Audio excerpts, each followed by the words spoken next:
Hello and a very warm welcome back to Hugh's Nursery. We're here at Maddy and Tim Harland's forest garden. Maddy and Tim, they're the founders of the Permaculture Magazine, which if you follow my channel, you've definitely heard me mention quite a few times. So we're here anyway in their forest garden, and when did this all begin? Well, we actually moved to the property in 1987 and had virtually no garden at the back of the house. We just looked out onto this bare field, and I was determined. I wanted to create a wildlife garden, and I was determined to get hold of it. So I contacted the land agents who looked after it, and I pestered them every 6 months for 3 years, and eventually they gave in and said we could buy what is effectively a third of an acre. And that was in 1991. I had seen a programme called In Grave Danger of Falling Food on Channel 4 about Bill Mollison and the permaculture theory, and I had a bit of a brainstorm, and I thought, why not have a wildlife garden but produces lots of food on a low impact, low maintenance kind of way? And so that's what we set about designing. Then we just looked at the land for the rest of the year, and then designed in the forest garden, we planted the fruit trees in the second year. So I mean, the design did take some time, didn't it? Yes, and it's always evolving. Yeah. Should we go have a look at it then? Yeah, why not? Great Please. idea.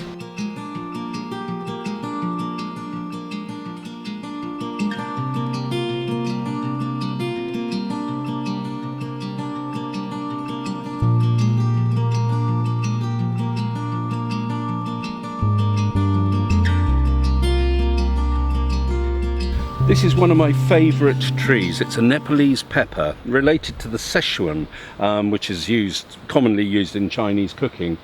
It produces these clusters of peppercorns, and little bit early for them yet. They will actually go bright red, and this will become a blaze of red. So I like the colour, I like the fact it's such a resilient tree, and you get this fantastic crop off it. We grow a lot of comfrey. And this is because it has so many uses in a permaculture garden. First of all, if we let it flower, it's fantastic bee forage. Secondly, it's a dynamic accumulator, so the long tap roots go into the subsoil and bring up the minerals and the nutrients. We use it as a compost activator, so it speeds up the composting process. So we cut it and put it in the compost with our browns. We also use it as a mulch on the raised vegetable patch, and for instance we're just about to cut back our globe artichokes that have finished producing for the year, and they will sprout from the base. The comfrey will provide a mulch, it will mulch out weeds, it will provide nutrients for the new growth, and it will provide some protection for those tender new growth of artichoke from the frost during the winter. You might think that you design a forest garden and then plant all the trees and that's it, you wait for them to grow and infill. But what we've done is, particularly because we're gardening on chalk, it's very, very challenging, particularly for fruit trees, and some trees just haven't thrived here. So we've got a constant succession of experiments and new plantings. So here, for example, is a Szechuan pepper. We know from the Nepalese pepper that this is a plant that really likes this environment. Sometimes there's a tree which hasn't been that successful, and we think, yeah, maybe your time is numbered now, and we'll put the new tree in there if the space is appropriate. So yeah, it's constantly evolving. So yes, maybe 60% of the garden is original from the first planting, but 40% of it has changed. We grow a lot of wildflowers. We grow them for species diversity, habitat, and the pleasure of them. But when we scythe the meadow, all the scythings get used, so we will mulch all of our trees with the meadow scythings at the end of the meadow season.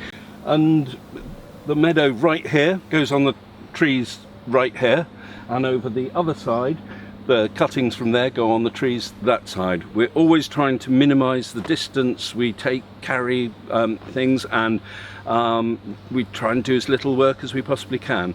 This is an Illinois Everbearing Mulberry. It comes into fruit after being planted much sooner than other varieties of mulberry. The Everbearing part of its name alludes to the fact that it crops over quite a long period of time, I think of two months or so.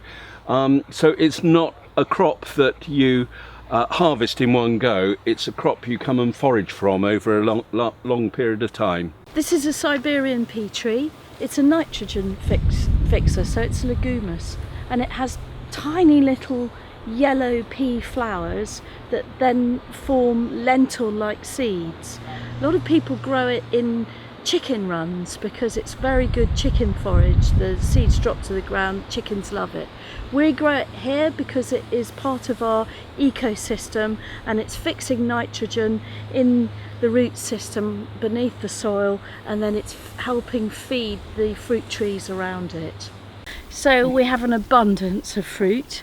We share it with our friends. Sometimes we sell it because it's completely organic, and what gets left is eaten by all the animals that we share the garden with, and insects. A forest garden mimics a normal forest or woodland.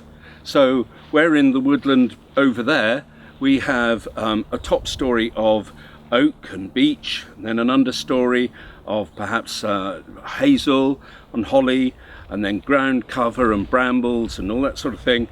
We use this principle, which in permaculture is called stacking. We use the same principles, but we swap all those native varieties for food varieties. And that way we're using the vertical levels to pack in as much as we can and take advantage of the sun penetrating the different levels. So here at the back we've got a Prunus myrobalum, and then that's crowning out of a hedgerow, and in front of the hedgerow we have a Hazel filbert, and here we have a semi-dwarfing apple and then a dwarfing apple. So we're using things in different tiers of the canopy. We keep honeybees mainly to pollinate the fruit crop, but also because we love wildflower honey. These bees are a swarm that came into the hive. I left frames with a bit of honey in the hive. So these guys are a swarm that are semi-wild, that came into the hive. They're quite small, they're really gentle, they're lovely, lovely bees, very productive. Underneath the vegetation is a parabolic arc which surrounds the beehive, and it forms thermal mass which keeps it warm, it protects the bees from the wind, and it also pushes the bees' flight up. So they come out of the hive and fly up and out of the garden. This is a hazel, it's a contorta. It's not ill, it looks like this. And it is traditionally grown not for hazelnuts, although we have a few. It's grown for walking sticks. What we use it for is when Tim prunes it back, we save the prunings and we use it as pea sticks because it's quite a three-dimensional structure, and it grows well as a support for peas. This tree is all about keeping it local. It's actually a very old variety from our neighbouring village in Hambledon. It's called Hambledon Dizan because it can keep for 2 years under the right conditions. It is now actually quite a rare tree. There's only one nursery that actually sells it locally. So it's good to keep the variety going and to increase the diversity in the garden as well. So you ask, why a forest garden? Well, there are many benefits to having a forest garden. Firstly, you're working with nature. It's a low maintenance, high efficiency and abundant system of growing food. It has very few inputs for an awful lot of outputs because you're growing mostly with perennials, you're covering the soil, it's no dig, there's less weeding, so it's a pretty low impact kind of way of growing. You can produce a wide variety of products, which gives you a varied diet. You're using perennial plants, which are more nutritious.